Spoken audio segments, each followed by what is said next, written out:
that's in place too. Okay, we'll give people a couple of minutes to come in because I can see people still coming in.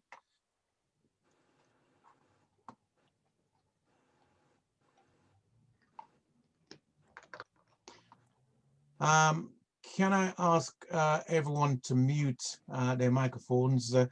Well, actually, I can do it. Actually, I can mute all. So, right. Welcome, Beverly. Welcome, Agri. We're just going to start in a moment. Yeah, thank you, Clive.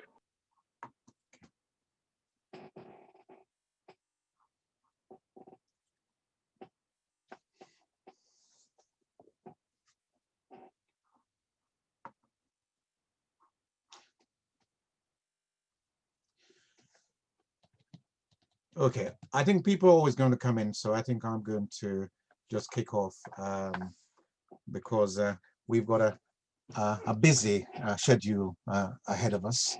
So can I just say welcome everyone to another segment of our Black History Month program here in Watford. So for those of you who don't know me, and there may be someone on the call who doesn't know me, my name is Clive Saunders, and I'm the chair of the Watford African Caribbean Association. I'm also chair of our Black History Month steering group, and to avoid any further confusion later on, we are going to, after the month is up, refer to this as our Black History Month, Black History program, because as was identified last night, and we had identified ourselves, our history is every day and every week and every month and every year. So we do recognize that, but we're kicking things off this month, and then we're going to continue with initiatives throughout the year. So thank you all for joining us tonight. As you know, the theme for this month is Black History, Our Legacy. And our legacy extends across a range of fields. When we were thinking about these fields as a steering group, we were very conscious about the field of health and social care, the field of sports, the field of literature, the field of education, and so on. I could mention the field of transport, because if we think about the Windrush generation and people came here, so many of them went into those very fields that I've mentioned, and we have created some significant legacies. We've faced significant challenges, and we continue to do so. And we've more recently, of course, had to deal with COVID-19. And up until, was it yesterday, the day before, there was some suggestion that racism has not had anything to do with the impact that COVID-19 has had on our community. And I suspect if most of you think the way I do, then you'd be of the view that that's utter nonsense. And that's, I don't know which world those people have been living in, but they're not the world that I think I have been living in. But tonight we want to focus on education. And to help us to do that, we do have a number of professional colleagues from the field of education. And I'm not going to say a lot about each of them, because I'd like them ultimately to introduce themselves and say something about themselves. But we do have Yvonne Davis, who is just recently retired as a head teacher. When I say recent, literally over the summer. I've known Yvonne for quite a long time, but I'm sure she'll tell you a bit more about that in due course. So welcome, Yvonne, to this tonight.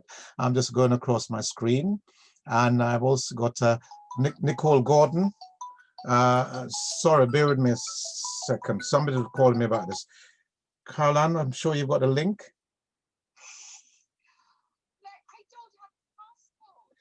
Just scroll down and the passcode is there. Sorry, the passcode is there. Just scroll down, okay? Because I'm in the middle of the presentation. Scroll down. The password is there. I'll try and send it again in a moment, okay? If you can't get in, thanks. Bye. Sorry about. Sorry, where was I? Sorry. The technology has its benefit, but it also has its downfall too. So I'm going to carry on, and I'm going to introduce Nicole Gordon, who I suspect may be the youngest member of our contributors tonight, but she has still got 8 years of teaching experience and is the head of year at her school. So welcome, Nicole, tonight. We have next Rhoda, who is the chief exec of actually a community interest company that is actually focusing on supplementary stroke complementary education, and that's has been a major part of what our community has survived on over many years, and it's good to have you with us, Rhoda. So thanks very much. She's also a member of our steering group as well, of course. And last but not least, there's my old friend Noah Kendama, who is a former educational advisor here in Hertfordshire and has plenty of years of experience and is now a published author. So I'm sure you will join me in welcoming these individuals. He's not on the panel, but I've just seen that we're being joined by another young teacher who, when he gets in, Daniel, I think you've, I can't see your picture as yet, but I know you've just come in. Daniel? Yeah, I'm here, but I'm literally just driving home from work, so yeah. Okay, well, it's nice to have you anyway. Daniel is not formally on the panel, but actually, for his sins, he's actually one of my young cousins, but he's also a head of year, and he may well have something to say, maybe in the conversation that we have later on. So welcome, everyone. So what I'm going to do then is I'm going to ask our speakers to, from all the experience that they've got, to talk to us a little bit about, as Black people in the education systems, either as students or teachers or both, what are some of the issues and challenges that people have been encountering?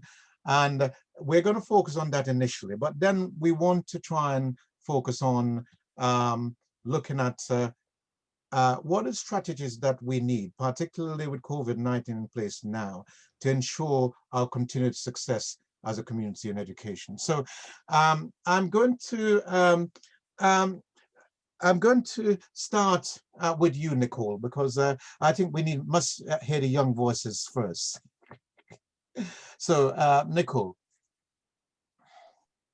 Okay, so in terms of some of the issues that we face within our community, within education, I think historically we've spoken about exclusions and that being a big thing, and especially being a big thing amongst Black children, but especially Black boys, and just really looking at that and how we could eradicate that from the system completely, really. But I think that it really does stem from teacher expectations, and some of the expectations that teachers may have around young people and Black people in general. Okay, so there's an issue about teacher expectation there. So okay, Noah, you've with your experience, do you want to come in then?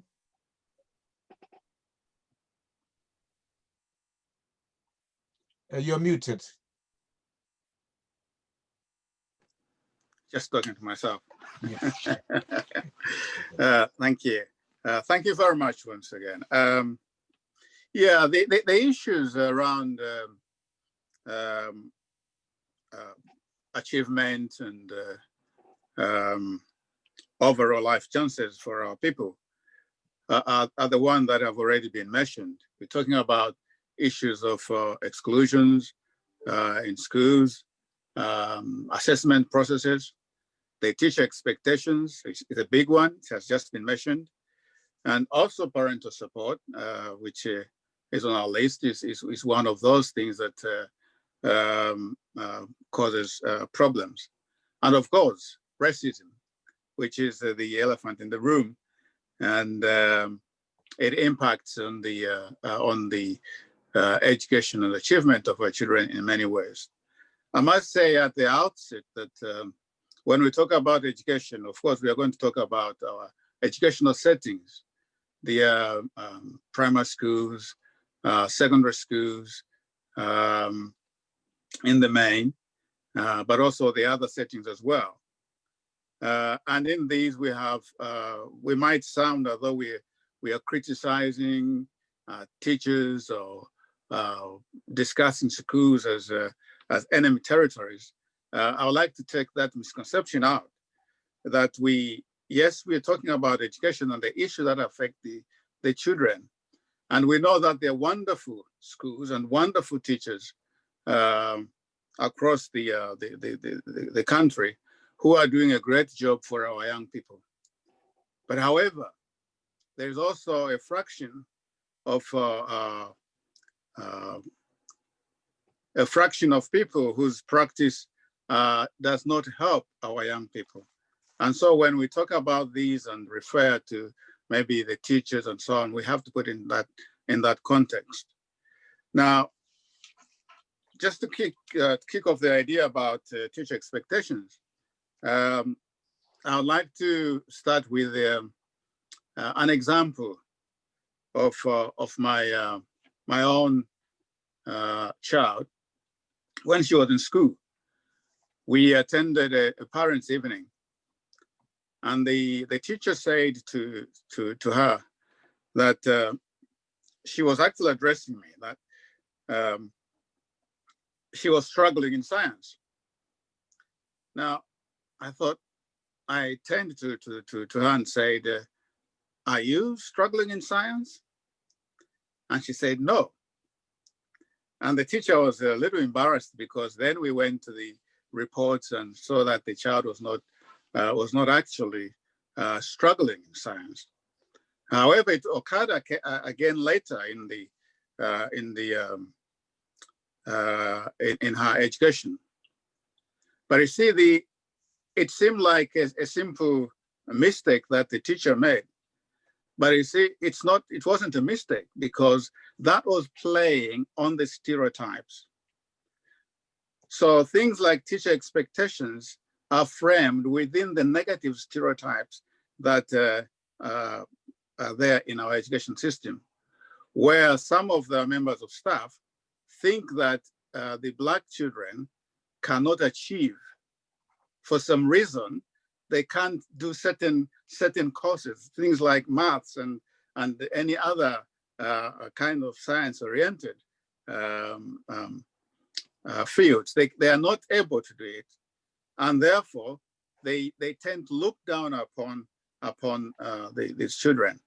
So teacher expectation, as far as I'm concerned, is a very big issue that we need to understand and see how we can help ourselves and our community, so that the children can reach their potential just like any other child. Thank you very much, Noah. Definitely, I suspect we'll come back to that issue of teacher expectation again.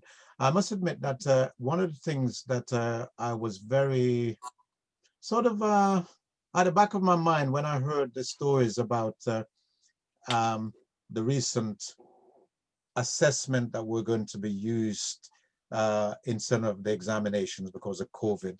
The first thing that came to my mind was whether or not our children could be losing out because of the systematic and systemic issues of racism that is likely to be playing up in the system. And I'll come back to that in a moment, but because I think I'd probably want to share a bit of an experience that I had years ago, but I'll hear how it plays out amongst our contributors here first of all. Yvonne, I'm going to come to you next because you've got a lot of experience that you've shared. So over to you, Yvonne. Oh, you're muted. Yeah. I mean, there's been a great difference since when I started in the 70s when racism was quite overt. So I think our biggest challenge is the systematic racism and breaking that down in education. And that's looking at the training of teachers. So we talk about teachers' expectations, but when in the training programme, is there enough covered about Blacks and Black British and how their involvement in their history? And also we talk about the national curriculum. The national curriculum is held governmentally, and there is a drive at the moment for Black history, which is British history, to be part of that. That's been going on for some time. It's not mandatory, yet some of our teachers are trying really hard to get knowledge of that and try and fit it in with the curriculum where they can. So that's across the country is happening a bit, but we need it to be recognised that Black Britons have a history in building this country. And if you're sitting in a classroom, you want a sense of belonging. So if you're sitting in a classroom, you need to be valued and respected, that you've got something to share. So we go into a physical building, but the physical building is a first sense of belonging. But the second part is your connection with your teacher and your access to the curriculum and understanding and the support you get to learn and to be valued, to be inspired and motivated. And so we've got the systems that are in place, which are difficult to break down, but we've also, and part of that system is training the teachers well enough. It is reviewing now and looking at the national curriculum. We also have to look at those policies and procedures which have to be put in place. So for example, we started off with exclusion. We need to make sure that the children are protected in terms of every school's got their behaviour policy. Exclusion is the bottom line. However, how well are teachers and leaders equipped to understand how the children learn, understand why their behaviour is that? Are they making the right decisions that time? We've not had that conversation for such a long time about the pedagogy, the content of what the curriculum should be. We know that Black Caribbeans in particular have underachieved. Yes, there's been some progress, but not enough. So why are we sort of third generations down, still at that point where there's still significant underachievement? And I do think it is embraced in those systems, and it is about understanding our children, but also parents working in partnership and them understanding the education process as well. Thank you very much. So we're kind of seeing some themes coming through, but as far as those initial comments are concerned, let me go to you then, Rhoda. What's your thoughts? Thank you. They've all made really, really good points and valid factual information given out. So talking about the exclusion and our children, understanding them is really important. And we've realized over the years, our children are not understood. And unfortunately, sometimes we don't help them as well. So when children get to the year 5, they're becoming more independent. And we turn out that in terms of the parents, be happy they're independent, then we let them go. And they go to school by themselves and they come, nobody, not all of them, nobody checking their homeworks, and they are sort of like they're on their own. Like Yvonne mentioned, They have to show I'm here, listen to me, and they come out to be, they have to do anything. Sometimes they become physical, and that's not who they are. And this continues, and the parent getting frustrated because all they're hearing, they're complaining about their children, and they accept that. As Noah said, they'll say something negative about your child, and you just take it on board. And if someone being negative about your child and you're not able to support them or defend them, then that child is just left to go. And these children are just wounded and they're wandering around and they end up in the wrong groups and they become a gang and they become problem in our community. So what I'm trying to say or advocate, those of us who have this knowledge or the experience or know. So you've muted yourself. You're saying those of us who have this Sorry. knowledge. Yeah, who have the knowledge and the experience, we need to reach out to our people. We need to be there. We need to rise up to our responsibility, support our people to get to the point we want to see them. Sometimes it happens that like some homes are beautiful. You can support your child and you think you can support your child to the top and they end up being there by themselves. And it can be very hard position for them because there's no one to support them. But I believe enough witness when they're there, like 2, 3 of them, they're together. Once they're together, they can support the community, and that goes along coming down to the younger ones. So with all this, we all have to work together, supporting those having got the knowledge or the experience, or even the voice to be heard to support our children. With this, we can achieve the Thank you very excellence much. we're looking Thank you for. very much for that, Rhoda. I think what I'm picking up is a number of things. And I went to school here for the end of my secondary school. I had it here. And I remember, and some of you may have heard this before, but maybe not the full story. I arrived here from Jamaica, and I was, like most of us in the Caribbean at the time, we had a good geographical knowledge. And I took a geography test. Class teacher wasn't there for the test, but I aced it, as they say. I had something like 97% in my geography test. When my class teacher came back, she said, well, when she marked the paper, she said, I must have cheated. Clearly, it plays into this idea of teacher expectations. In fact, eventually, when my report was my school year report was, it said I was good at practicing for examinations. Now, of course, this is a long time ago, but actually, this is an example of teacher expectations in action. And what I'm hearing, and I think we talked about these negative stereotypes that Nicole actually started off with, and teacher expectations. It seems to me that I'm looking at well in excess of 40 years ago, nearly 50 years ago now, and I'm hearing the same stories being told right now. So some of the other things that I heard people talking about is around parental support. I think Rhoda ended with this thing which I call community support. Those of you who are around with our supplementary school, we had a motto which was, it takes a village to raise a child.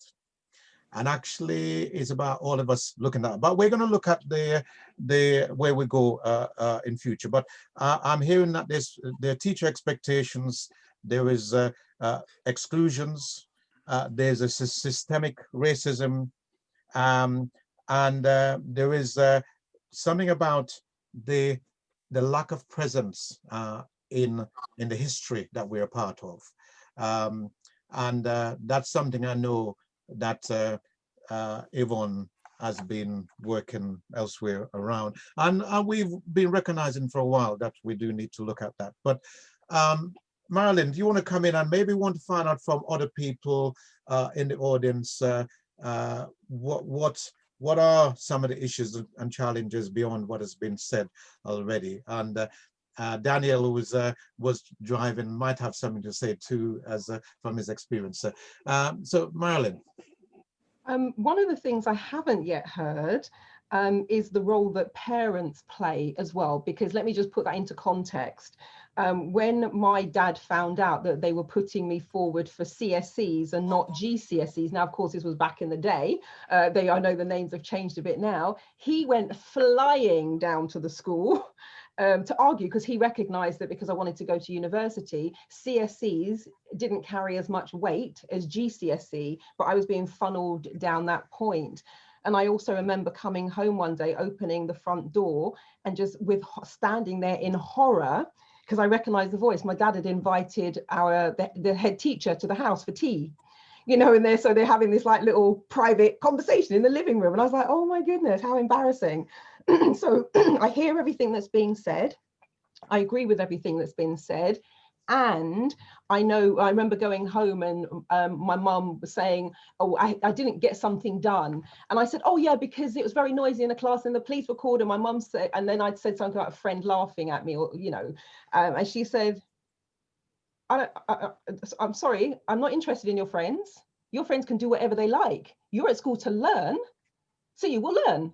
You can don't even think about. So now I have to have all this stuff going on around me. But my mum had said she has no interest whatsoever in what everybody else is doing. She's only interested in what I am doing. So I was kind of scared through the educational system because my parents were there, you know, banging tooth and nail and going down to the school whenever they felt that they needed to. So I'd be really interested to know, in addition to all of these things which have been mentioned, which are true and valid, and they were going on when I was at school as well, I'm really interested to know from, it might be all of the panel or one or two, what role do our parents play in at least counterbalancing, not all of it, you know, we're against a lot of things, but counterbalancing some of it. That's the thing I was thinking, hearing everyone speak.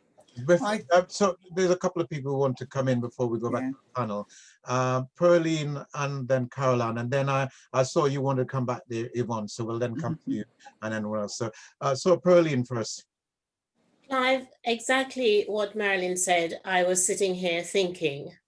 Now, I know my school days. I came home from school quite excited because I don't know how many kids were in the class, was it 50, 60, I don't know. Quite excited about me coming third in the class. And I was expecting my mother to be quite excited about it. No, you come third? So what were you doing to come third? I went back. I came first in the class in maths, English, and religious education. Excited with my report and thing. My mother said, well, what do you think I sent you to school for? That's what she expected from me. Yes. I have 3 sons. They were born here, they were educated here. One of my sons in particular, he was always ahead of himself, never settles, never sit down. He's always active. He would lie on the floor and watch the television upside down. So at school, at junior school, go to school. Oh, he's doing fine. One day he came home with his book, with his homework. And when I look at it, I don't know what pen he had, but there was blot all over the page. It was blotted. And what did he get? He was writing this story, because if he's telling you a dream, when he was a little boy and he tells you, Mommy, I dreamt last night, you better have an hour, because that dream doesn't seem to, as he goes on, he adds to it. And he was writing the story. So it's about 3 or 4 pages of this blotted thing. And what did he get? A gold star. Well, me being my mother's child, I said, what did you get a gold star for? Oh, for my story, because he's a sure Clive knows my son, so he knows the sort of man he is. He's a man in his 50s now, and he's not much change. He was very much, you know, the school is not far from where we're living. And I got the book and I went straight to the school and I asked to see the headmaster. Now I had the teacher and she was in a meeting with the headmaster. So I went there, I went to see her. And I said, can you tell me, what is it that you've given him a gold star for? She said, oh, he has such vivid imagination, Mrs. McFarlane. And I said, and you give him a gold star? I said, do you know, when I was going to school, it doesn't matter what I had written in that book. My teacher would even have looked at it in this condition, never mind giving me a gold star. I said, I don't want to see you marking him because this sort of work, he's going to go out in the world and he's going to be messy and think because he's clever, he can get away with it. No. So I stopped that there. Thank you. He's never come home with a dirty book. Yeah, thank you. Can I just tell you, he went on to senior school and every teacher I went to parent evening, his first year, oh, he's a lovely boy, he's a clever boy, he's a bright boy, he's very good, only if he wouldn't talk so much. Every one of them ends with that. So I came home. I said, why were you talking class? He said, because I finished my work. I said, but you're disturbing the other children. He says, yeah, but they take too long and I finish my work. So I said, he said, and I'm bored. So I went up the school the following day and I saw the year master. And I said to him, long story short, my son is bored. And he said, he's bored, is he? I'll fix him. And he was his science teacher. My son took his GC O-level science at 13. So what I'm saying is the parent input, you have to, the parent, and I'm looking at everybody here, they're either teachers, ex-teachers or whatever. We are preaching to the wrong people. We need to talk to parents. That's what we need to do. Okay, thank you very much, Pearlie. Just for some of the younger people in the audience, before I bring Caroline in, CSC, some of the younger ones probably won't know, is what they call the Certificate of Secondary Education. That used to be what it was back then, but people like Nicole's age just wouldn't know what that was, but you might have read the history of it. So Caroline, you wanted to come in, and then it's over to Yvonne and members of the panel to respond to Marilyn's question. Because I was late joining, I don't know if my response is a bit premature or what. So if it is, please tell me to halt and then I'll let everybody carry on. But having listened to Marilyn and Mrs. McFarlane, certainly parents have a role to play in supporting their children. But what I thought about was, in some cases, they may not necessarily know exactly how to help their children. Are we due to get onto that bit? Shall I stop or carry on? Yes, we are going to go on to strategies. Okay. Then I'll hold that. Okay. Yes, please. Yvonne, you wanted to yeah, I mean, just to say what Enid has said as well was right. And Marilyn, I mean, I remember CSE myself. That's what they wanted me to take at school. And if it wasn't for my parents, I wouldn't ever have gone into teaching and get to the part I am. And I always remember my mother saying on my first teaching practice, so going into university at 18, I went into the school. I was suddenly thrown into a situation which I thought I'd never have. Everybody called me names, which I'd had when I was at school, but then called me names and teachers sitting there and people asking me what the colour of my hands are and everything. And I thought, I've got to teach these children. So I remember going back to the college digs, phoning my mum thinking, oh my God, I've got to teach the children. And look what I faced him. I'm 18, I don't really know I was going to be called all those names. And the teachers just sat there and I had this class. And my mum said, that's what you're there for. And that's it. She didn't want to hear anything else. But going on beyond that is that other part of it around parents. It is parents being responsible and getting to know how the education system works. As Enid said, identify what your children are doing at home and what when they come back and say things and going into school. Yeah, there's some parents who've had a real bad relationship with school, so they actually find it quite difficult, and also feel a little bit inadequate if they don't know enough, because yes, it's easy to be bluffed about around the terminology and what happens in school, but I do think it is taking that responsibility for your child and where you want it. We've all got aspirations for our children, and how can they be involved, and be involved in different ways. So we talk about the governor being a governor, not everybody can do that, but there's things that schools set up, so it's not just when you go to parents' evening, it's their events, it's actually showing your face. So my mother couldn't at the time because she was a nurse and she's working nights, but they seem to have been able to work between them. So my dad came on the chair of the association, Parenting Association, and they hated my mum going to school to talk about a parents' evening. So between the two of them, they both kind of challenged, and I've always said to teachers in school, you need to be challenged, you will be challenged, but you need to tell parents exactly what's happening. So it is from their perspective. If they say a child misbehaved or child's not doing something, and you have to keep have an open mind about that and think what's happening, but it's for you to have those conversations with your child. And I think if you set a kind of relationship where you're clear with the expectations you want your child to follow, and clear about your own expectations, and that's clear to the teachers in the school, then you can start kind of working together.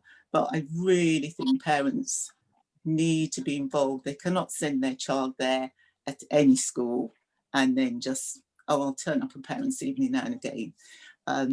It's really getting those systems and procedures in place in the school and where their child is, through their books, and the conversations around learning is so important.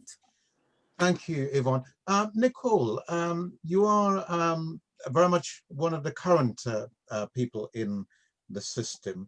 What do you say about that matter? But first of all, whilst you're thinking about that, I see Daniel wants to come in. So Daniel, yes, come and share with us your views, please. You're muted at the moment. Yeah, okay. Yeah, no, I'm really, it's a really important conversation. I think, I very much agree with Yvonne, and my sort of thinking is it's that we need to kind of maybe move away a little bit from these talks of not to say that exclusions aren't a big deal, they definitely are, but we've got a lot of students in our community who are scheduled or should be achieving extremely high results that are not. So I think the schools need to know, we need to, as a community, be telling teachers that we want to focus, or we want them to focus on our students' progress, or our children's progress and their learning. And like Yvonne said, it's about being that proactive person in the school and looking at the reports and the information that's being sent by the school, and certainly challenging. Because if you see that your child's not making progress, if they're supposed to be hitting, a lot of these reports will have target grades. If they're supposed to be hitting their target grades and they're not hitting their target grades, I need to know why that is the case. And that shows the school, well, number one, that you're an active parent. Number two, that your focus is the learning of the child. And number three, do that child right. Because a lot of the children that, a lot of the parents that come to me to complain, I know that when I'm talking to their teachers, those teachers need to be on their A game at all times with all of those students. And I think when we don't challenge, or when we don't ask questions to the teachers, it shouldn't be this way, but teachers are unfortunately not going to take or push our children in a way that they should be. So, I think it's really important that we almost take it to the schools and say, where is the progress? Where is the improvement in my child's grade? How can they improve? What can I do to help them improve? What can you do to be helping them improve? As opposed to just taking a step back and letting the school dictate to us. Because although we don't know the lingo, one thing we do know is that, when your child comes in on that morning, they should be leaving in a better place than where they've come in the first place. And if that's not happening, then that school's not doing the right thing. Somewhere's going wrong. So that's sort of my feeling overall. We need to take it to the schools a bit more. Thank you very much, Daniel. Simone, did you want to come in?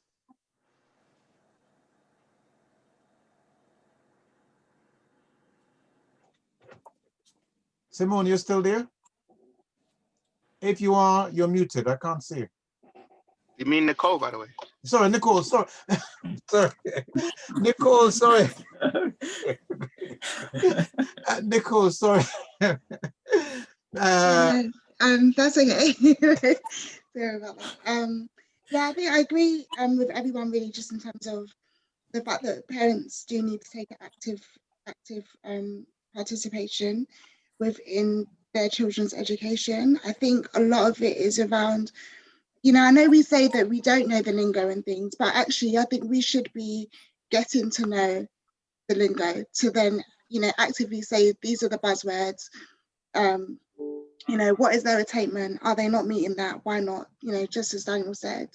I also think that, and this might be going sort of away a little bit, but resources are very important, especially with the role of a parent. I think not just, you know, having the iPad for fun, but actually, you know, laptop, books, and just a small thing of actually just having books around the house, you know, reading to your child and, you know, really actively participating with them within the home.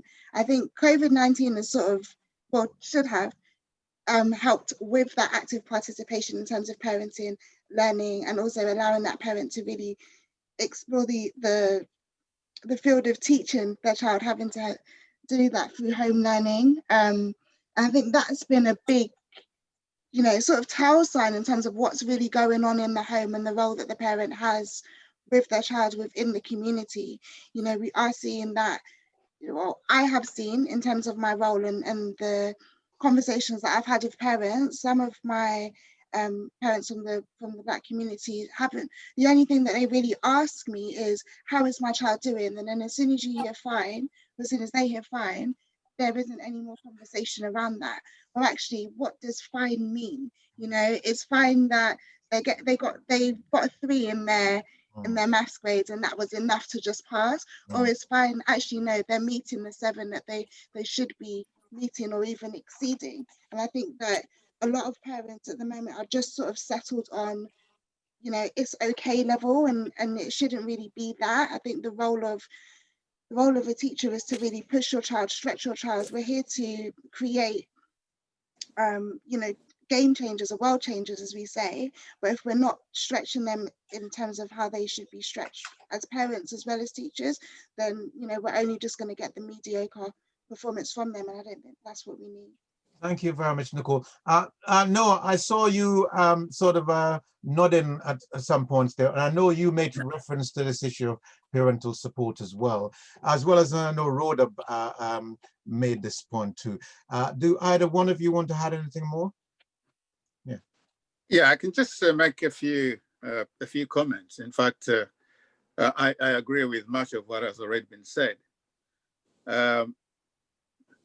Just to pick up on a point that has just been said about the parents going to parents' evening, and then they're told all they want to hear is that the child is doing fine, and then they walk away. Now, it's very interesting because that is a very key aspect of parental involvement in the education of the child. Now, fine, in some of the situations that I've been to, is that the teacher is referring to the behavior of the child. So he would tell the parent and say, well, your child is behaving, is doing very fine.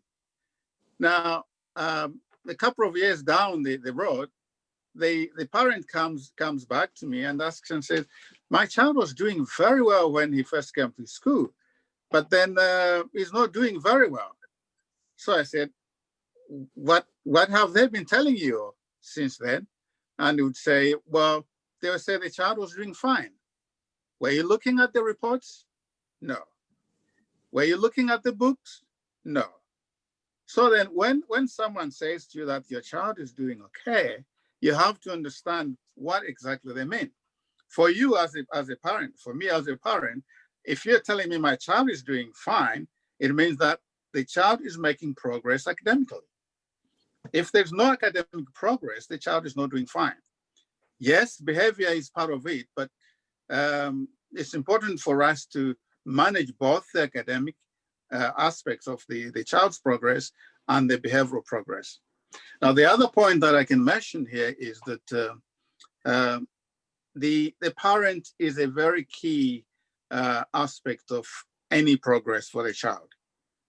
And one area in which a parent can make contribution to the school is that the parent is the one who manages the relationships for the child.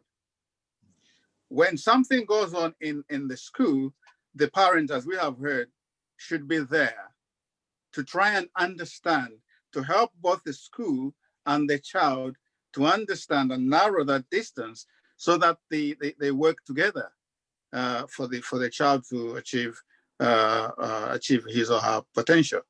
So for us as parents, it's very important if we can get involved in managing the relationships of our children, in the relationship of our children between the teacher and the child.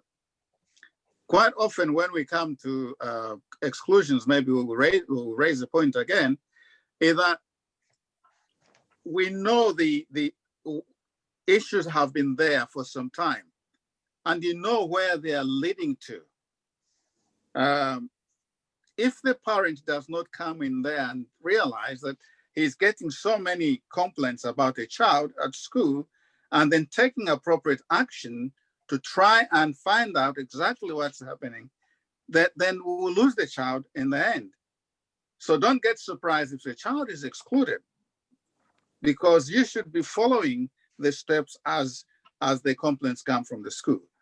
So that's part of our responsibility as a parent, but also in doing the small things that that matter, like have you done your homework? Have you done it properly? Just having a look at it. You might not understand what it's doing, but you look at it and they know that you are interested. Registering that interest in the child is important for the child, especially when we talk about secondary school children where there are many teachers. Maybe you're dealing, the child is dealing with five to eight teachers or subject areas. So the parent is a very important aspect of that, of the learning process. Thank you very much. Caroline, I see your hand, Nicole, but I know Caroline wanted to jump in. You're muted, Caroline. What I was going to say, Noah has covered for me, because I was going to add that one of the things that parents could do is oversee the homework. Okay. And exactly as Noah said, even though they don't understand all of it, but I went on to think that so much is done on the computer these days that if they're computers at home or telephones, that parents can assist the children in researching the topics. If they didn't know anything about it before, they can learn that way and support their child. And certainly the aspect of behavior, because one of the things I experienced in school, I have to say, not with Black children, but in my area, but it probably exists in other places, is that parents are not always willing to hear that the child's behavior is not as well as it could otherwise have been in school. And instead of addressing the behavior issues properly, they can become more sort of defensive, or in some cases abusive, rather than concentrating on what is really important, is supporting the child to do his or her best in school. Yeah. Thank you, Caroline. Nicole, you wanted to come in. Yeah, so I just wanted to quickly say, I think like there's been a theme in terms of, you know, parents really speaking to the teachers when the behaviour is not great.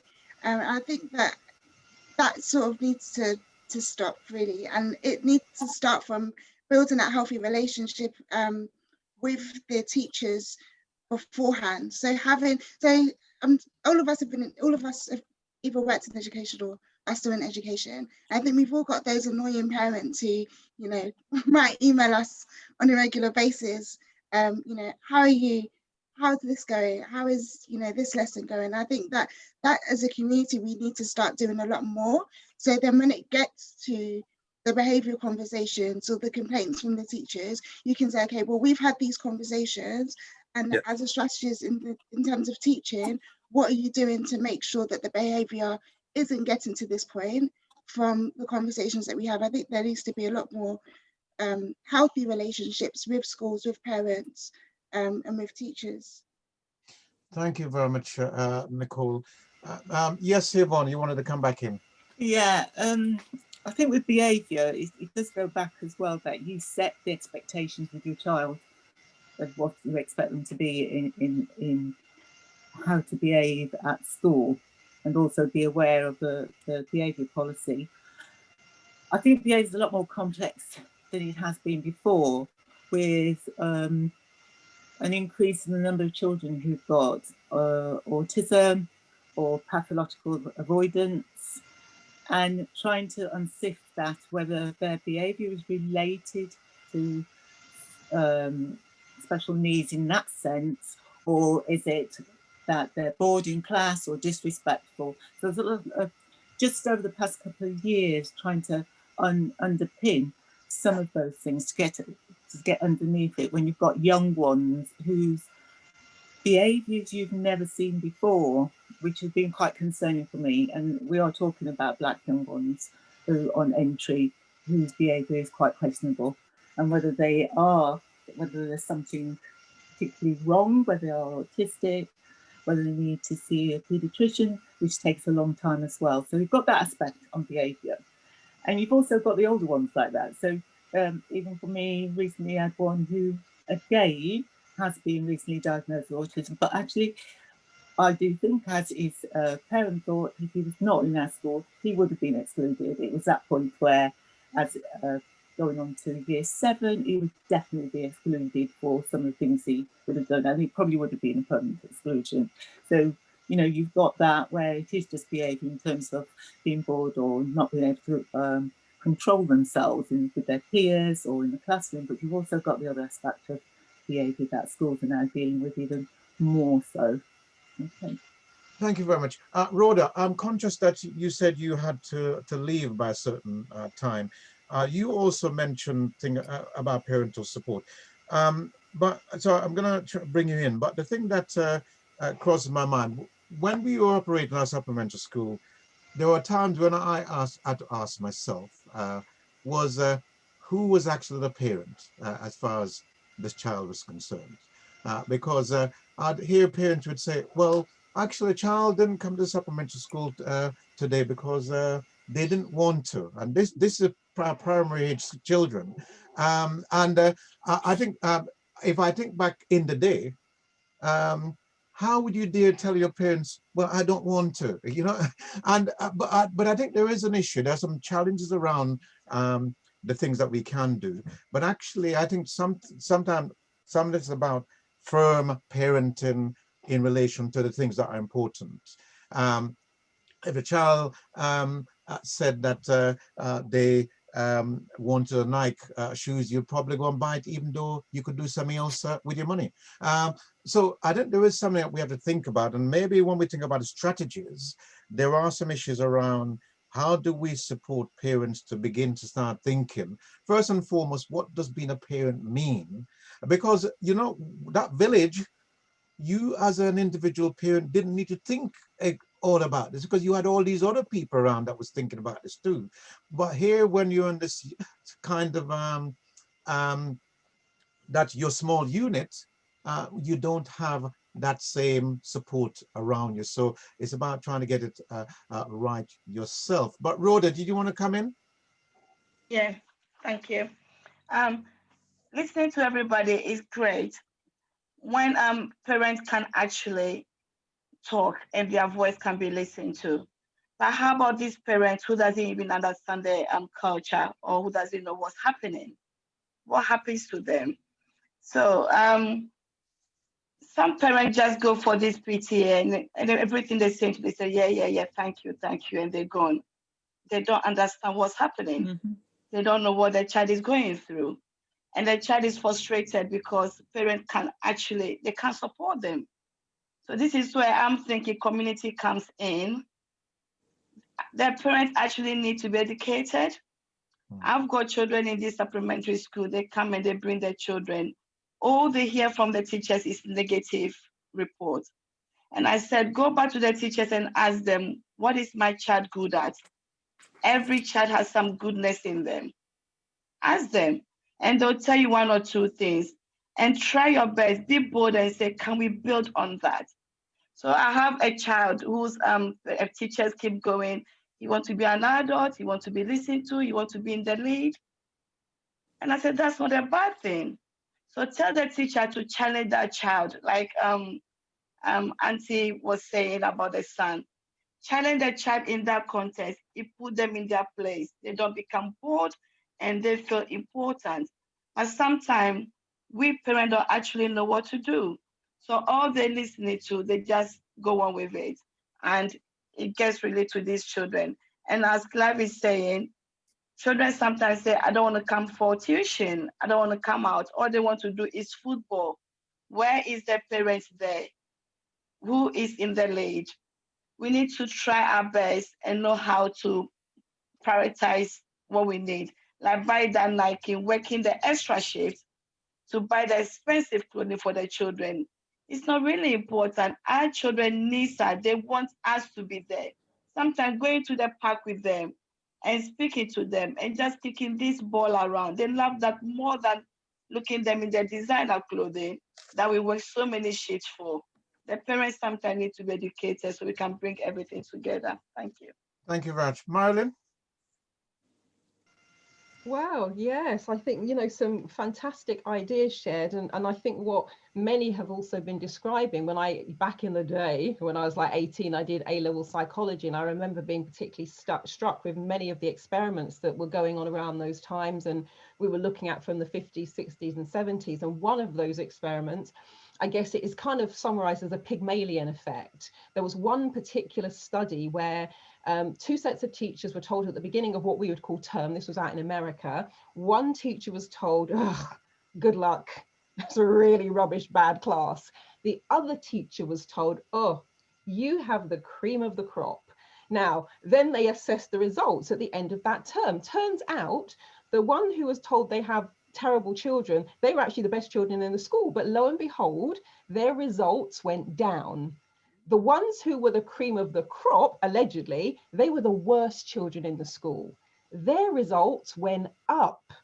And when they looked at that, they're like, oh, hold on a minute, what's happening here? The teacher's expectation. So one went in thinking, I've got trouble on my hands, which is actually how many teachers, when I was at school, used to perceive the Black children, and a lot of the time the Black boys. And the one who thought they had the best students, who actually had the worst students, they now projected that onto the teacher. And there's reverse studies as well, which show that the way the students react to the teacher is now going to affect the way the teacher teaches. So when children are engaged and attentive and, being the good student, the teacher tends to be better. So I really think that's an important part of the conversation as well. And in this example, the teachers have more power, because if they project onto a class or a particular group of students and children that they're not good, they're not worthy, then we're going to be seeing that playing out. So absolutely, the whole thing about educating yourself, knowing the lingo, I think that was a really important one. It's come up several times, because sometimes even just with a few of the right words and the right questions, you can put the wind up someone enough for them to at least be a little bit worried that this parent is actually on the ball and paying attention, and they are going to be holding me to account. So, I love the idea. Also, I know Nicole said they're the nuisance ones, but the ones who are emailing. In my day, there was no email. My parents would go to the school or invite the head teacher home. But yeah, I think that that whole thing about being more proactive is important as well, but also holding the teacher to account, because if they're projecting onto your child, my dad used to say what they want to do is farm all of the Blacks, and mainly again the Black boys, into sport. That was where their head was at. And so he was always up for challenging that stereotype. And so I think that whole thing about everybody now being held to account is an important way forwards from what I've been hearing everybody saying. Thank you very much, Marilyn. You've reminded me of something actually, which is when I trained as a teacher, I went to a school in West London. The school shall remain nameless, even though it's a long time ago. I'm not even sure it still exists. Secondary school, and for one of my teaching practice. And in this school, I was having a group of sixth formers, and the head of department said to me, because we were having a conversation. So my degree is in government and politics, so it was related to a political conversation. And the head of the department came in and said to me, "Why are you asking them questions? They're all thick." Literally, this is, now I have to tell you, these were white kids, white working class kids. And there's a context to this, but the thing that I took away from it, and it's probably one of the reasons why I never stayed in teaching, because I consider myself to be a conscious Black person. And I saw myself, I'm going to go into this institution, and that is the perception that they have of white kids. So what they're going to think about Black kids, you know, and what am I going to do to change that? And maybe that was a wrong decision that I took back then. But actually, really, this thing about teacher expectation, I have to tell you, those kids weren't thick. The opinions that they had were very firm and very lucid opinions. But clearly the expectation, the perception, the culture was that they were clearly not going to be, they're not going to cut the mustard. And I think that this is the challenge that we have, particularly in a system, as Noah's mentioned and others said, where systemic racism is there. I just wanted to ask a quick question, because I know time is moving on, but the big issue at the moment is around microaggressions. And how that plays out. Those of you in school, do you see that in school, and what sort of examples have you seen in schools around that? And I know there are other teachers in the room, so maybe some other people might like to share some examples, because these are also instructive as to how we might be able to change too. So I'm going to say one thing, Clive. If Rhoda needs to go, I just want to say thank you for your participation. Don't feel guilty when you have to sign off, just to say. Yes. Well, if you have to sign off, Rhoda, did you want to say anything about that? Or if not, as Marilyn has said. I leave it to the teachers. Yeah? The practicing teachers. Yeah. All right. And I saw Caroline, you put your hand up around that. But yes, thank you very much, Rhoda. I can think of a couple of examples if they can be classified as microaggression. I remember a little girl. She was in year 2, and she went away for the Easter holidays, I think, and there was a project given to the class. She returned from her holiday in Nigeria with her project. The cover was a little bit dog-eared, but the content was good. And her class teacher put all the other children's work on the wall except hers. Now, how I came to know about this, I was on playground duty one day, and she came up to me, held my hand and said, Mrs. Buxton, my project is not on the wall. So I asked her to explain what she meant. And she told me her teacher displayed everybody else's, but not hers. So I said, oh, did you give it to her? She said, yes, I did, but she didn't put it up. So then I thought, oh, I'm sure she must have just forgotten. But because I knew the person, I knew it wasn't a mistake. Because this little girl, she was Nigerian, so she was dark-skinned. And I became aware very early that the teacher didn't like her and responded to her in that way. So I told her, okay, I'll see what I can do. Well, I decided I couldn't be a brash, shall we say, to use the colloquial term. But I thought if I took her project and paid a visit to the headmaster on the pretext of wanting something else, I would then drop it, allow him to pick it up and make some excuse. And that's exactly what I did. I asked her to let me have her project because it was given back to her. And I went to see the headmaster on the pretext of seeing him for something else. Accidentally, deliberately, dropped it on the floor. He picked it up just as I wanted him to and handed it back to me. So I said, oh, this is Clarissa's project. By the way, she'd be a teenager, if not in her 20s by now, so it doesn't matter. I said, this is Clarissa's project. Very interesting. Have a read of it. And so he read it, took it to the class, gave it to her teacher, and so it wound up on the wall. I can't remember if the cover was replaced, but anyway, her very good project wound up on the wall. Yes, and exactly. I felt very proud of having done that. There's another story I have, which I think probably qualifies. There was a family. Mom was from St. Kitts. Father was Barbadian. The children were absolutely talented. Every single one of them. There were 5 children, and they were all very talented in art. So they were very artistic, music, and the older boy in particular was amazing at English. He wrote amazing poetry and his stories. And I remember him writing this poem, and it was his own. He wrote it in school, not at home, and took it in. And during the session as well, the English session. And he likened childbirth to a river. I can't remember the precise diction of what he had written, but I read it and it was wonderful.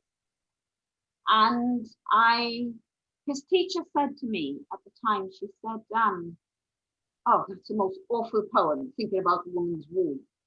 I said, I think it's wonderful. I read it there and then. I think it's wonderful. And then she looked at this illustration and criticized it for being grotesque. So I said, it's caricature. Anyway, she held her views. So I decided to raise it in the staff room. And the headmaster entered the staff room and I was, in raptures about this marvelous poem. And then I added to that how wonderful he was in when he in his role play, how he took on the personas, if you like, of whoever the character was. And what he was doing at the time was he was in a play where he had to play the part of an old man. His posture, his language, the tone of his voice, everything came together. So I was in raptures about this in the staff room. And the head and the deputy head stood at the door and were listening to me. And it turned out that for his poem, the head saw it, and the deputy saw it as well, and thought it was wonderful, just like me. And with respect to him, to his role play abilities, the head allowed him to perform in a play that he was in the process of putting together. So I felt very pleased about that. But something has happened, and this is with parents. It was the time for him to be going on to secondary school, and he was accepted at, oh gosh, what's that school? Parmeters. And some of the parents who tried to get their children into that school went to his mother and told her that she didn't want him to go to that school. So she came to me and told me what had gone on with the parents. And it wasn't just one, it was more than 1, 2 or 3 had gone to her and told her. So I asked what the reason was for that. She said she didn't know. So I said, look, this is exactly the school you want your son to go to. He will thrive well in that school. And said, not only that, if he goes, it will make it easier for his younger siblings to follow in that school. And that's where he wound up going. Yeah, thank you very much. Until they left Northwood. Thank you very much, Caroline. I think they're really good examples, in my view, of microaggressions. Any of the other teachers here had any examples that they want to share? Teachers in the audience too. Clive, can I say something as a governor? Yes, Nick, welcome. Yeah, hi. First of all, my apologies for being late. I'm following up as a governor in a primary school from all the work that's been done by Yvonne Davis. And for those of you who don't know Yvonne, she's Jamaican. It's a poor area primary school. Nick, she's on the call, Nick. Ah, well, wonderful. Well, in that case, she will know that she's asked me to help promote this book, which is all about the successful Black people that have done good things in their lives. And if anybody wants to know how to get hold of that, go onto the Chamber website. That's what I was doing. But Yvonne's trying to get that into every single school in the country. And you can buy the book from there, or you can make a small donation. But that was really all I had to say. So Thank you, Nick. Thank you. Thank you. The power of networking. Yeah. So, Yvonne, the spotlight seems to be on you. Have you had any microaggressions that you've come across? Yeah, I have, in one way or the other. It's just that pre-assumption of who you are, what you are, that comes across in the classroom or when people see you, without going into any detail. Yeah, I think you do, because... Sorry, carry on. Go on, no. No, I was going to say that, one of my first lecturing jobs, I share this as a microaggression only because of the implications of it. And the young students, again, white students that I was teaching up in the Midlands, their view was of me, well, but you're not like the other Black people, are you? And there's been a fair amount of that kind of thing that's been going on, where we're sort of being, there's a suggestion that because you're in the position that you're in, then actually somehow you're elevated amongst the Black community. In other words, they're rubbish, but you're a bit different.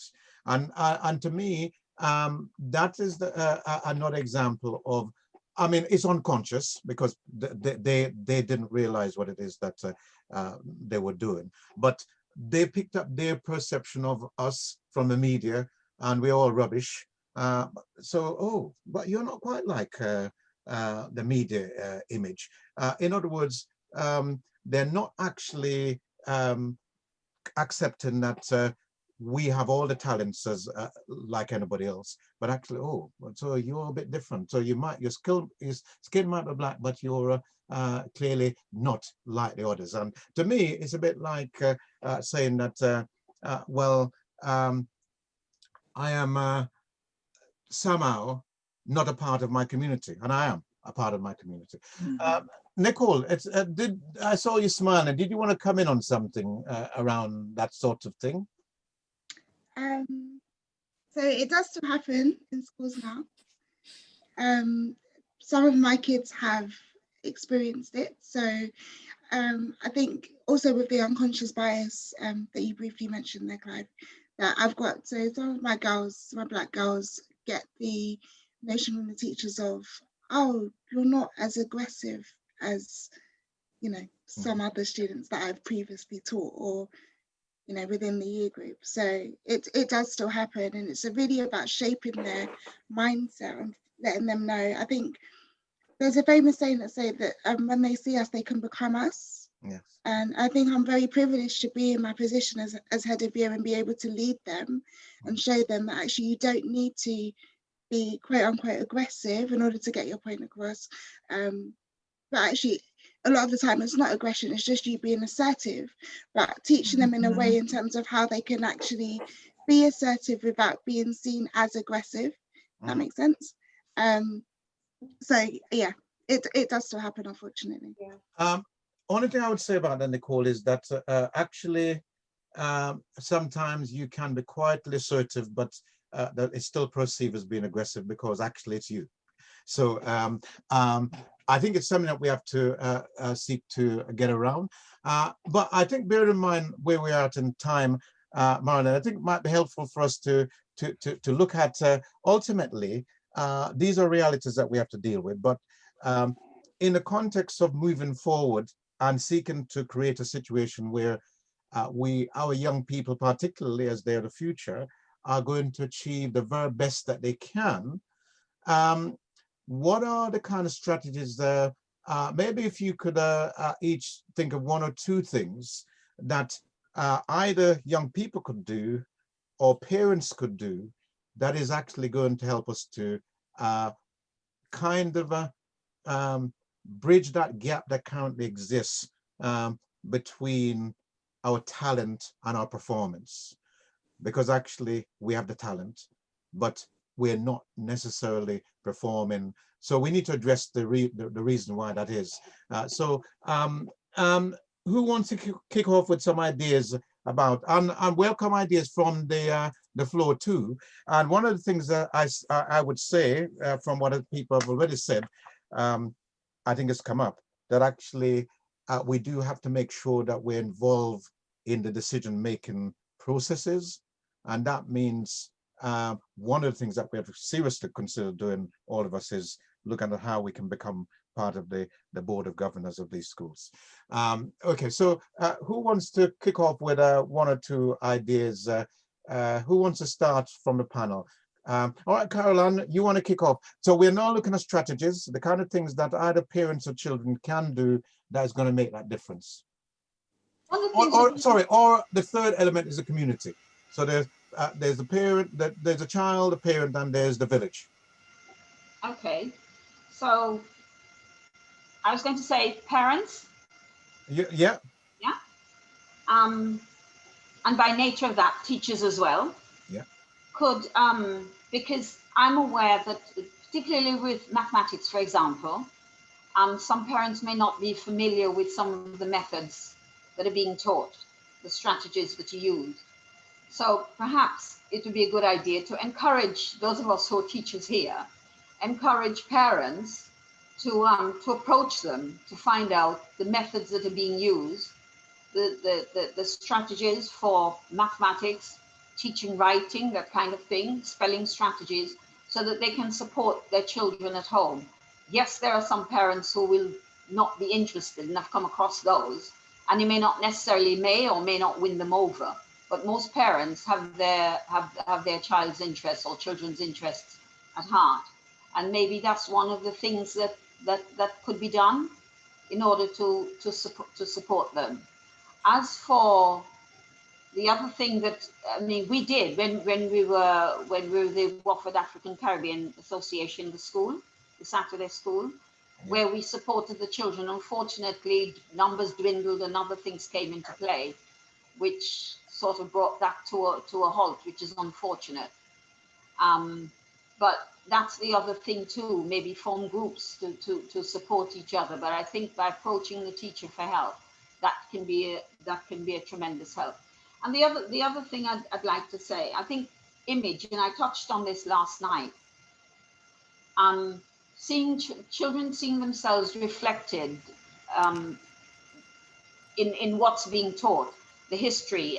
I gathered that was brought up before I managed to join, so I'm not going to go over old hat. Yes. But that was mentioned. But I would say also, with respect to religious education, some people who believe fervently in all that's stated in the Bible may take issue with this, and that's okay. But I think some of the stories, we ought to look at them more keenly. For example, the story of Moses that's taught to children, and slavery, the Jews being slaves in Egypt. I think we need to consider that and think about what slavery meant back then, and what we understand it to be in terms of the slavery that was perpetrated by the Europeans upon the Africans, it's a very different thing. Slavery in those days mainly sort of meant servants. And so you had the stratified society, pretty much as we do today, actually. So it's not a lot has changed there. But take the story of Moses, for example. And when Moses was put in the basket on the River Nile, these things should be looked as stories and not necessarily as things that really happened. Would a mother, you have to ask yourself, would a mother, if you're discussing the story with your child at home, would a mother really put her baby in a crocodile infested water for safety? Perhaps you think about that. Think about what was said about the way Moses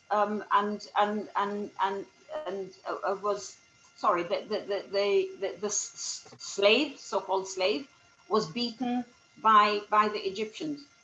Some of these stories perpetuate hatred. Maybe people don't think about that, but you ought to. We ought to give more thought to that sort of thing. And so to really discuss things like that with your children, because hatred of the Egyptians, hatred of ourselves. The Egyptians were Africans. Hatred of ourselves is being perpetuated. If you want, now I won't go on too much because I don't want to take up too much time. I could go on, but it's something that we need to talk about. Yeah, thank you, Caroline. Yes. And Noah, what about you? You're muted.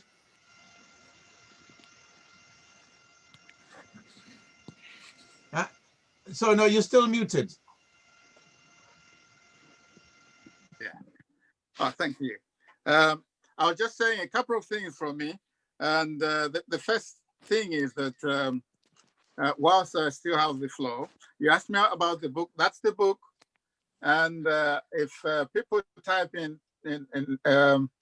Amazon with my name there, the book will come out. Yeah.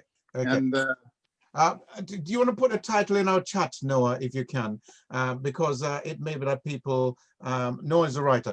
Okay, so that's helpful. But in terms of, so yeah. No, I just wanted that one out of the way. Yeah, okay. Yeah. There are a couple of things here. First of all, we haven't talked about exclusions. I'm still concerned about exclusions because when you look at the Black groups in the schools, we're talking about the Black other, Black African, Black Caribbean, and then the mixed white and Black African and white and Black Caribbean. Now, these groups, if you combine the stats about the exclusions, they are still high. Mm-hmm. They are probably about, according to Edward Simpson's report, it's about 20%. Now, that is quite high. And that is only looking at formal exclusions. If you look at informal fixed exclusions, that could be even higher. Now,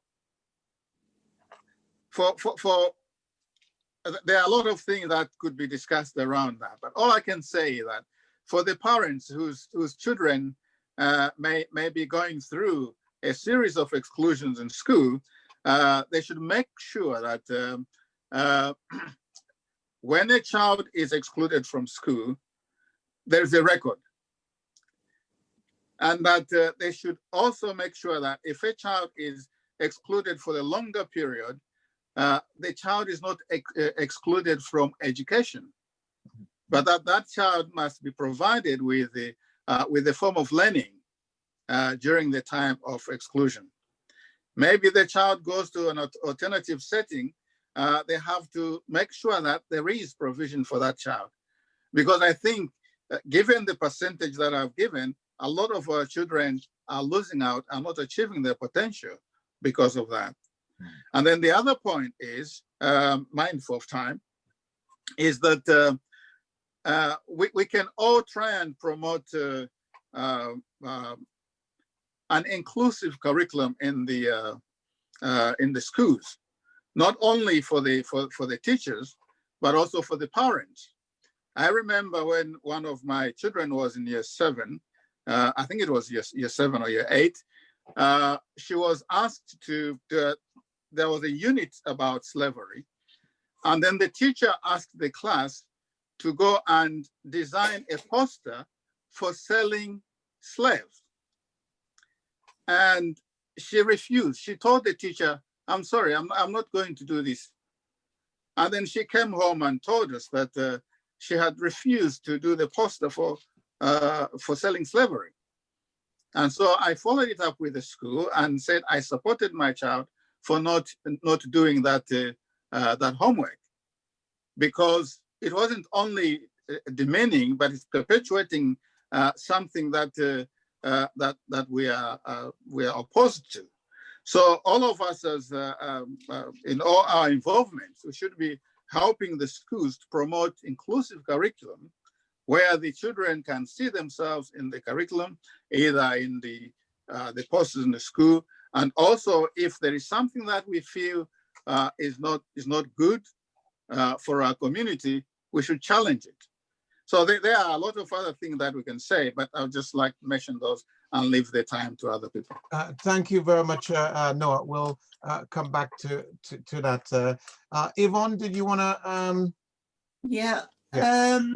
Well, first of all, I'd like to see more parental involvement. So someone talked about learning about reading and maths and so on. Sometimes these, I know I've put that on myself, where it's for parental engagement to come and learn to see how maths is taught, see how literacy is taught, but we don't get the figures, we don't get the numbers. So if something is on and you can't attend, then it should be, I can't attend, it should be then, let me just engage with the school and find if there's another time. Perhaps it might be using Zoom, or perhaps it might be an evening meeting, because in quite a few schools, we do want to support parents in the knowledge of how things are taught.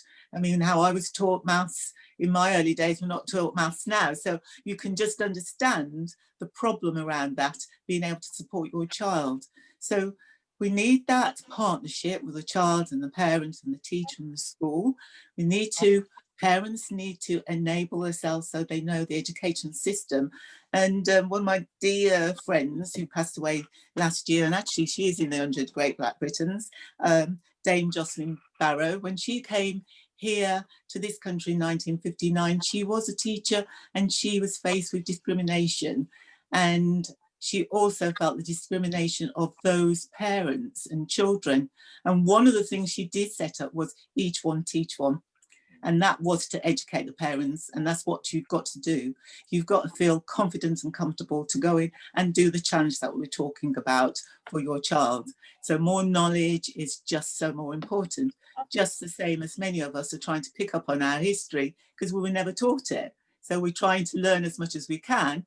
And yet you can hear younger ones like Akela, who's absolutely fantastic. He knows so much. I wished I had his brain. So there's that aspect. And then when we talk about inclusion, we talk about inclusion of all children. So Blacks, children with special needs, and don't forget we've got children with special needs as well as who are Black. We've got the looked after children and so on. But to be inclusive in terms of we're talking about understanding our Black children and them understanding their history, to feel a sense of belonging.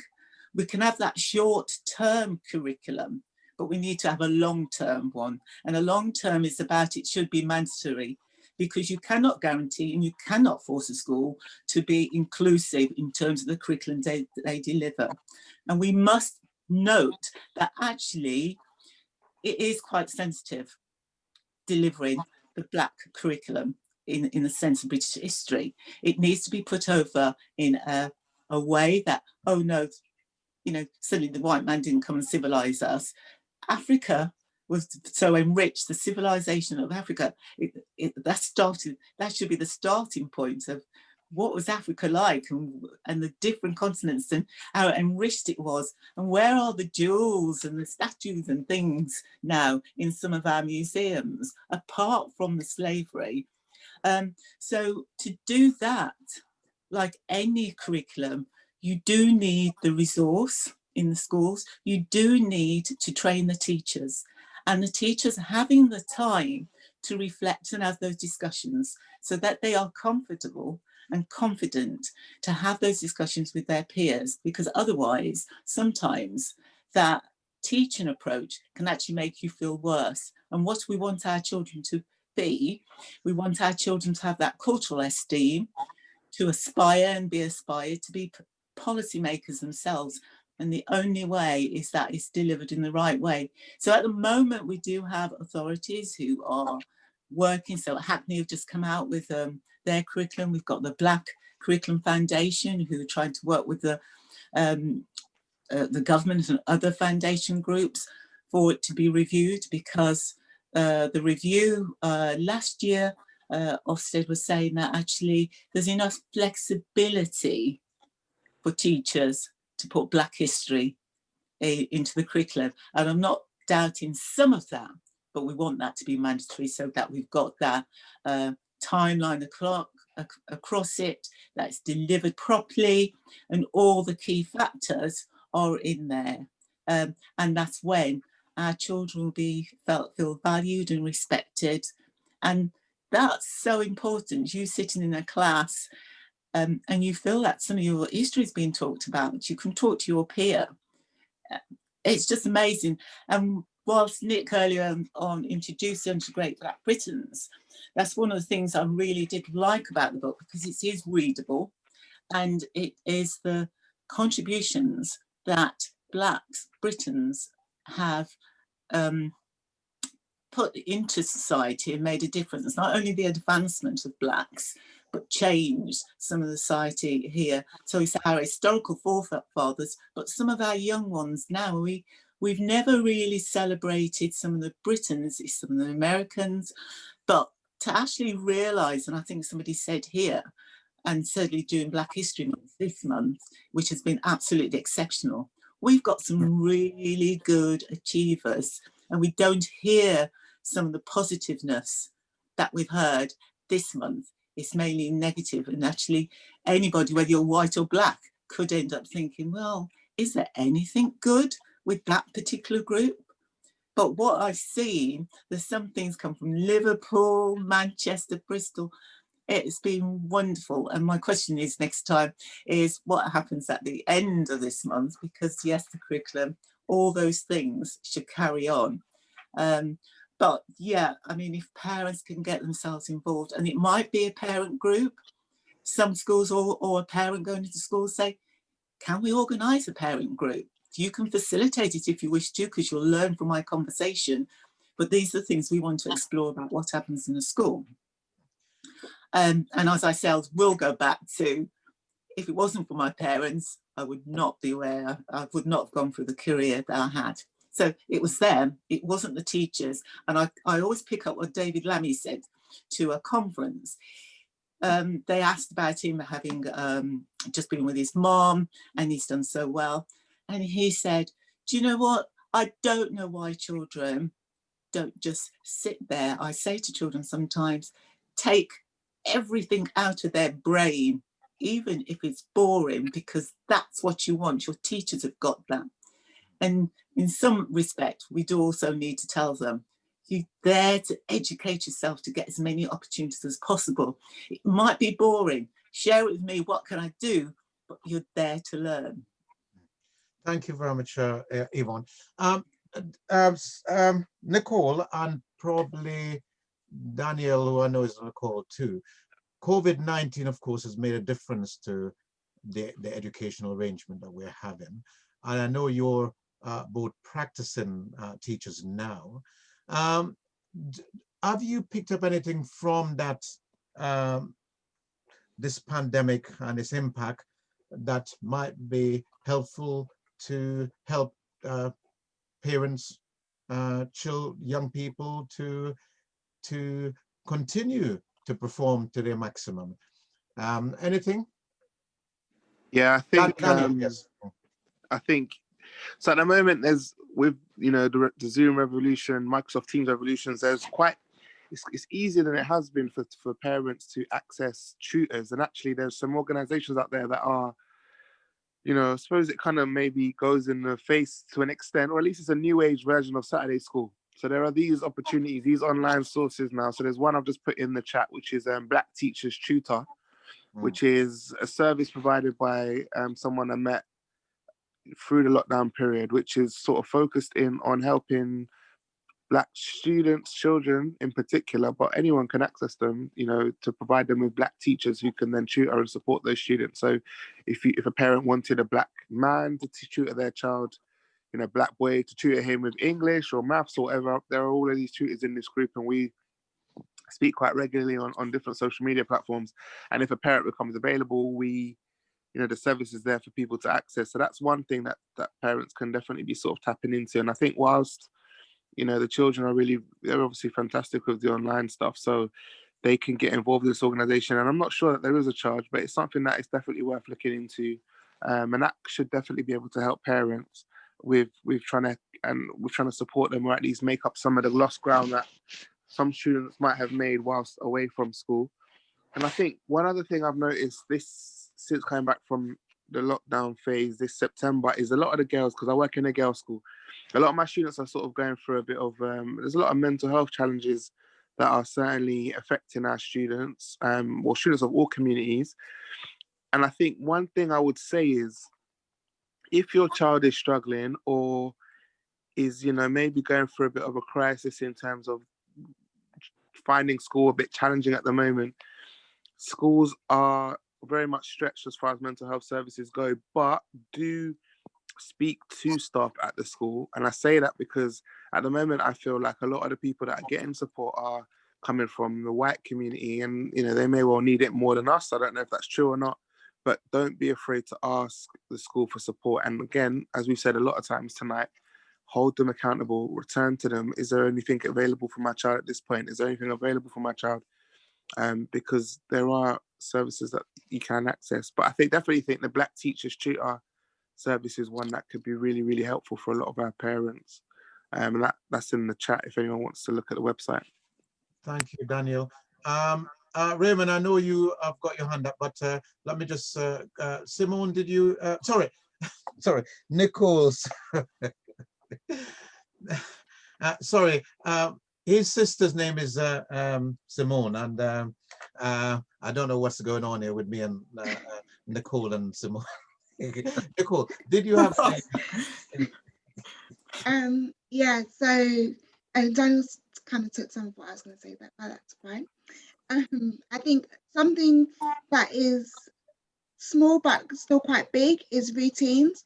So I know a lot of us remember, waking up Saturday morning, having to do Saturday morning cleaning and things like that. And I think that a lot of the kids have really lost their routines. That in itself has then affected their mental health as well. And I think that something in terms of helping them continue to build up progress and achievement and things, it's just sort of keeping that routine of when you come home, take off your clothes and then get into the mode of studying. When you come home, you've got your timetable, your revision timetable sorted, what have you got to do first? Because a lot of them had lost that through lockdown. And I'd seen personal experience as well, some of my kids emailing me at 2 a.m. in the morning, Miss, I don't know what to do for this piece of work.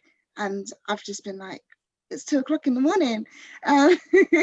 You should be asleep. But yeah, I think, building back up those routines would really help them, especially with mental health recovery. And like Daniel said, just if they are struggling, really acknowledging that struggle and then speaking to somebody about it. Yeah. Thanks, Nicole. Before I bring Marilyn back in to summarize, I think, what we've heard so far, and anything else that she wants to say. Raymond, I know you've come on late, but you want to say something.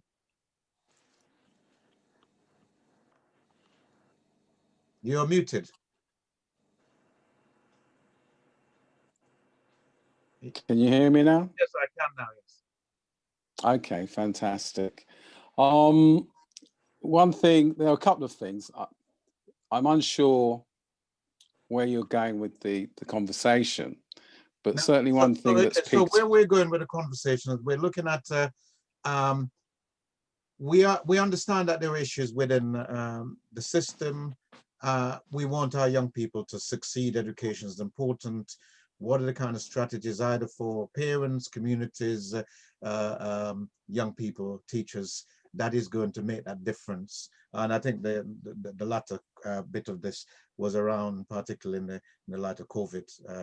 So that's where we're going with this. We want to think of solutions now. Okay, so firstly, for me, what is the data saying? So what is the data saying as regards exclusions? So if the data is saying that there's a large proportion of exclusions occurring for Black students, then that needs to be picked up, needs to be investigated. It needs to be addressed with the individual school, and it needs to be addressed with the governor body, and it needs to be addressed with the head. Is that being done? First question. Second question, how do Black teachers engage with parents, with their Black parents? Are they encouraging the Black parents to have an interest in their children's education? Are they encouraging the Black parents to become school governors? Because that's where the power lies, okay? So the other thing that interests me is this idea of the Black curriculum. Is a Black curriculum being written? Has it been written? If it has been written, has it been presented? Has it got the support of people across the country so that it can actually be put in front of the Department of Education and actually some pressure be brought to bear on it being introduced? Because the Black curriculum would be for educating not only our students, but also white students.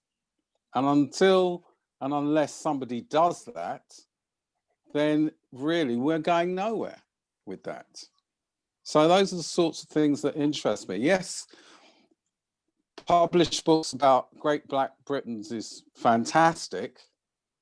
But on the other hand, I'm looking at many Great Black Britons because many of them are unsung Black Britons, okay, who do great things every day.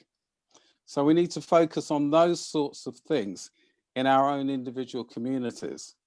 So that's where I'm coming from. Thank you very much, Raymond. I think those starting with Watford, by the way. Starting with Watford. Yes, and that's what we're doing. This is a part of it. As I said, this is the beginning of a process rather than the end. And we'll keep you posted on how that is going. Marilyn, do you want to pick anything up? I'll come back with just concluding about what else is happening for the rest of the month. Do you want to? Yeah, I wrote one word about half an hour ago at the top of my page, and it's confidence. And that kind of sits in many guises. Confident children tend to be able to stand up for themselves more and speak up for themselves more. And there are times where a child will find the confidence, like when Caroline was saying that they came to her and said, my picture's not up on the wall. That actually takes confidence to do that. And I know I remember when, and I'm sure I really don't think it was a microaggression, but I'm left-handed. And so I remember when everybody was given an ink pen, you know, where you have the ink well and the plunger, etc. And the teacher missed me out. And so I said, oh, I didn't get a pen. And she says, oh, you're left-handed, you won't be able to write with this. And I know what she means, because many left-handed people sort of do the thing where they drag.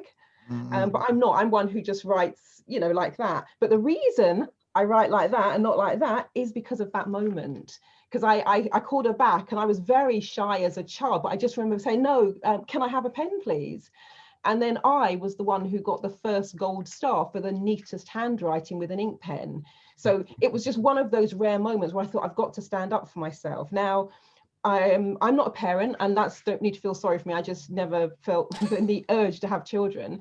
But when everybody is saying about, you know, having the parents look at the homework, if I were a parent and I'd been out of the educational system for 20 odd years, or if I had never gone through the full educational system, that would fill me with terror. So I think there's a piece also around many parents don't want to be involved with the homework because they just don't understand what's going on. You know, it's just too much. So I think so I guess if I was putting a word around that, it would be literacy. And just picking up on the conversation about, of course, COVID, the homeschooling, etc. I've been teaching privately. I have taught it in school as well, but I've been teaching accelerated learning for the past 18 years. And when students, I work with students from age 7 to 70 plus, and one of the things that still kind of breaks my heart is when they come in, they will often say, no one, they're a bit grumpy on the first day, it's a 2.5 day training. By the Sunday, they're like, I wish you were my teacher. I wish you taught in my school. I wish we had this at school. And I'm like, I cannot actually believe. So if the teachers here would put a yes or no in the chat, because I know we're very pushed on time at this point, but I'm really interested. Are children taught using accelerated learning, which means using all of the learning styles, which means using the multiple intelligences, which means blending the creativity with the logic, and teaching mind mapping and all of those skills? I'd like a yes or no in the chat.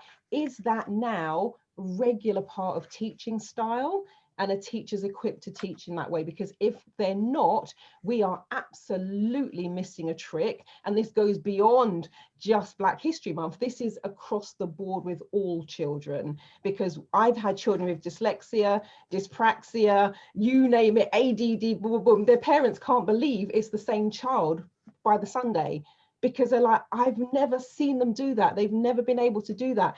They've never been able to read that fast or take it in or remember. And I'm like, all I'm doing is something that yes, 18 years, it is basic now to me, but I actually think it should be basic. So moving forwards, I'm like, I think we almost need next generation teaching mindset, etc. And both parents and children being equipped with the confidence to actually have the conversations that everybody here has quite rightly been talking about. So that's for me, I'd say the confidence is a real key part of this, and making sure we're using all of the skills we have available to us to help elevate people and students.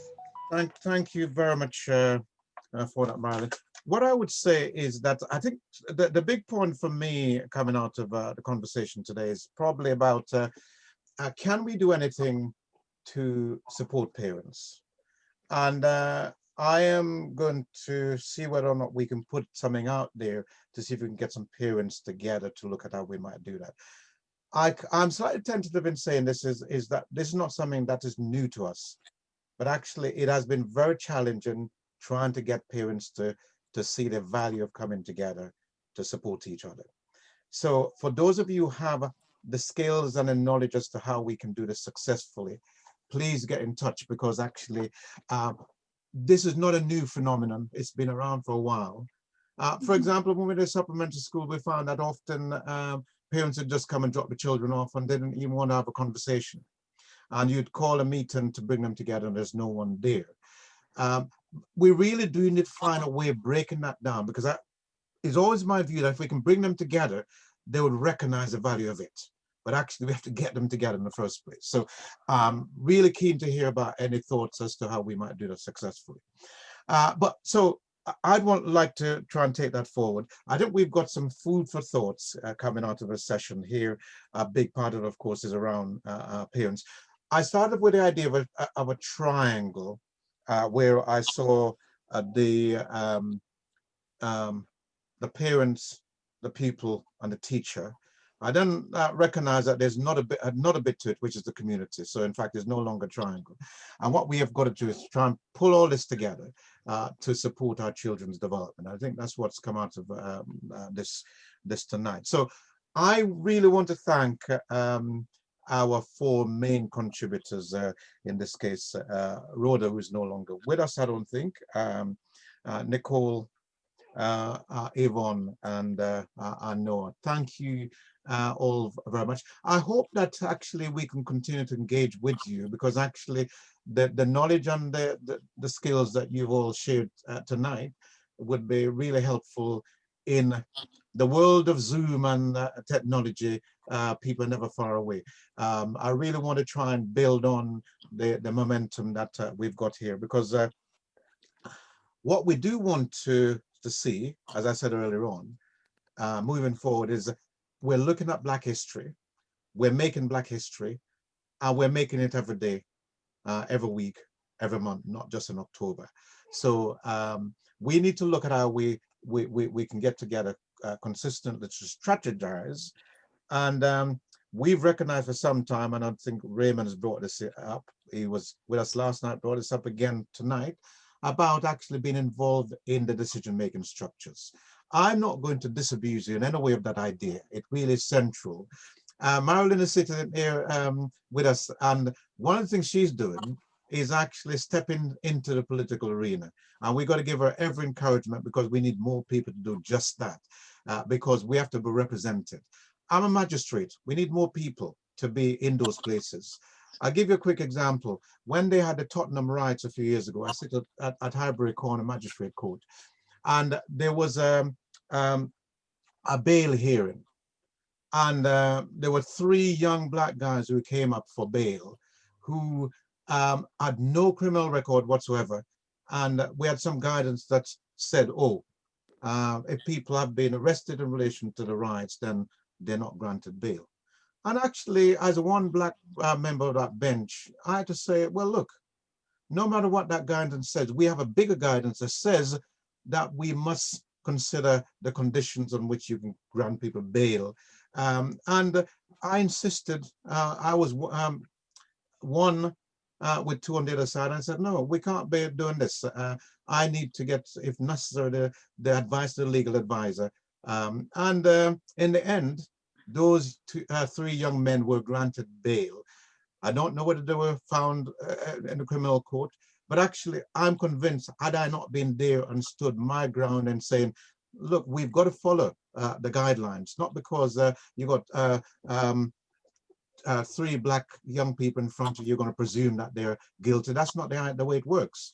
So we do need people to get into these arenas, governors, becoming sort of counselors. I think, Clive, I think you're right. The one thing that we need to recognize, right, when we're in these positions, guidance is guidance.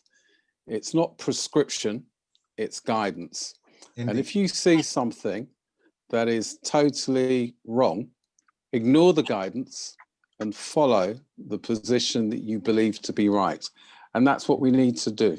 Indeed. You know? Indeed. Thank you very much, Rem.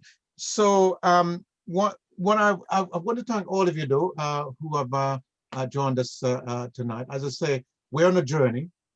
We're nowhere near the end. So thank you all very much. We have got some other things happening this month. And I noticed that Zora is with us in relation to tomorrow. So I think I better just let her say a few words about tomorrow.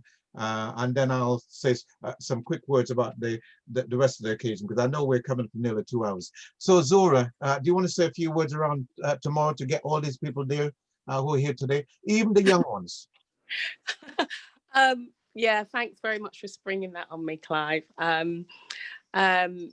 Yes, can I just add a little bit to this forum? And I do apologise for arriving late, but it crossed over with something else.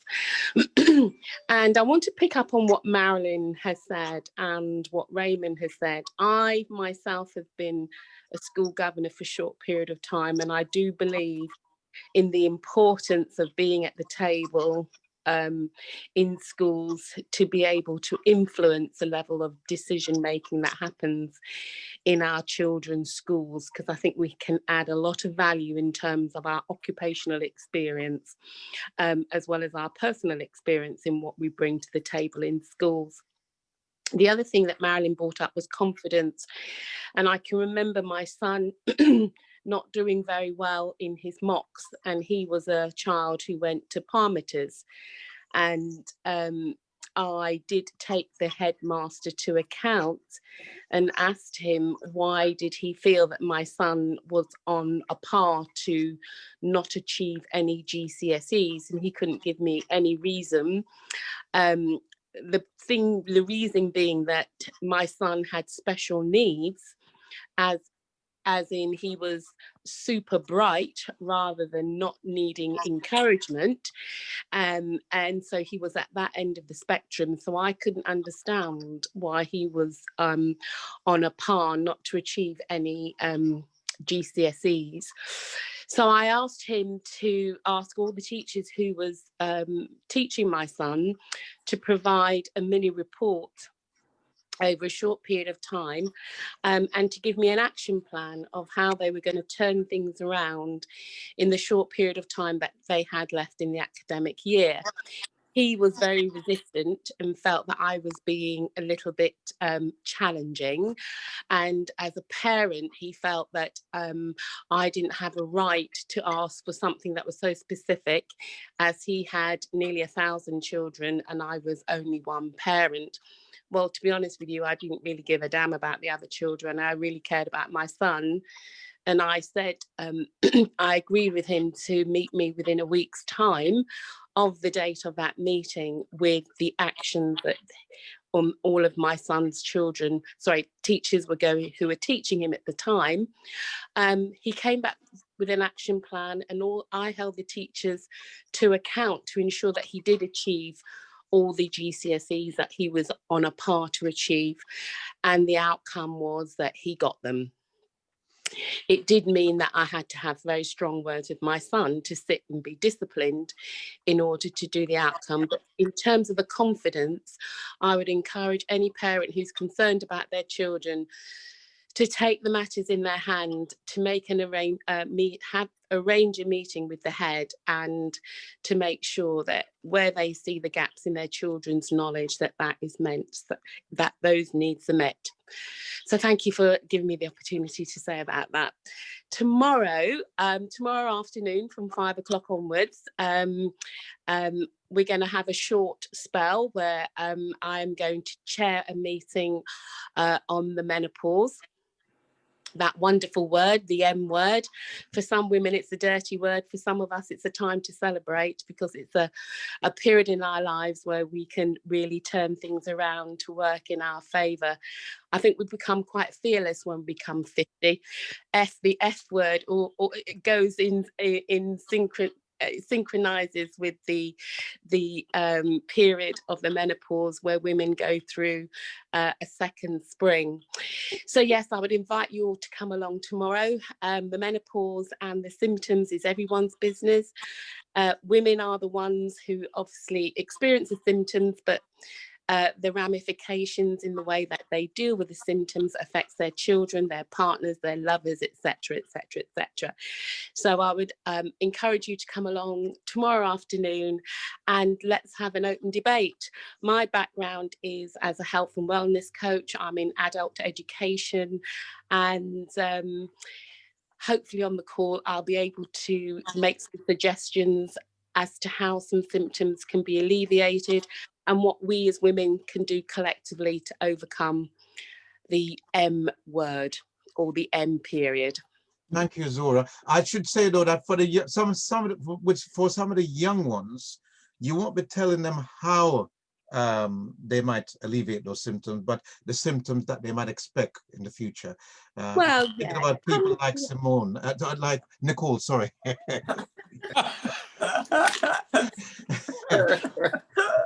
Or Nicole.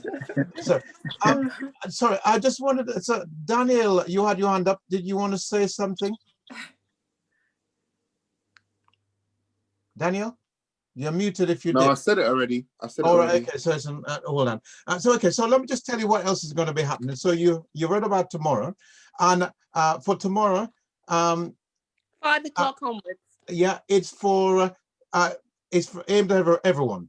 It's all of our business, so you don't have to be a woman to come along tomorrow. So I'm going to see what I can find out myself. So if you want to come and join me, please do, and supporting this thing. I mean, women's health is relevant to all of our well-being. So let's come along. Following that, the Watford African Caribbean Association that I chair has its AGM on Tuesday.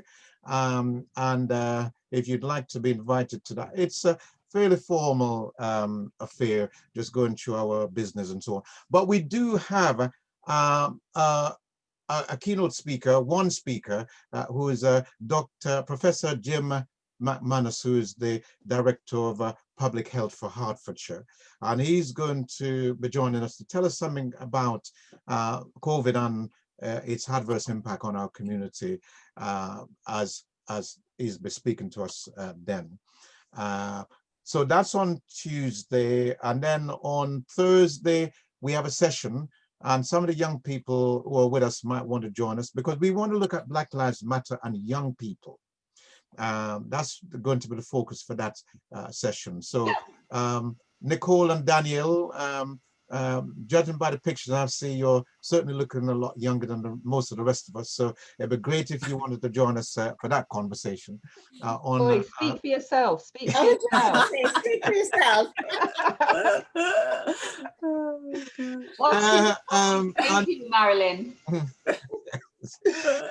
And then on Friday, we have a session looking at health and social care on some of the issues around that. So we'll send that information out in relation to that. And the finale is on the 31st, where we're going to have a little quiz, a Black History Month quiz. So that again will be around 7 o'clock. I will send the time out to all of you that are interested. So that is the program. But Black History, as I said earlier on, doesn't end in October. So we are planning to explore a number of things. So for example, we wanted to look at sports, and we've not looked at that. We are going to be looking at a number of things over the next few months. And we might even end up with some outdoor activities in the summer if COVID is still around, and we can all go out there without maybe having the umbrellas and so on. So stick with us. I mean, we're all in this together. I'm going to end with something that I've sort of taken up as a title of my book, which I have not written yet, which is we're going to have to focus on pulling up and pushing up. And down. Pulling up and pushing down. No, pulling up and pushing up. When we get up there, we're going to pull each other up, and when those are going up, we're going to push them up. So we're going to have to pull up and push up. So that's we've got to be all in this together in doing that. So I'm going to say thank you all very much. Thank you to our speakers.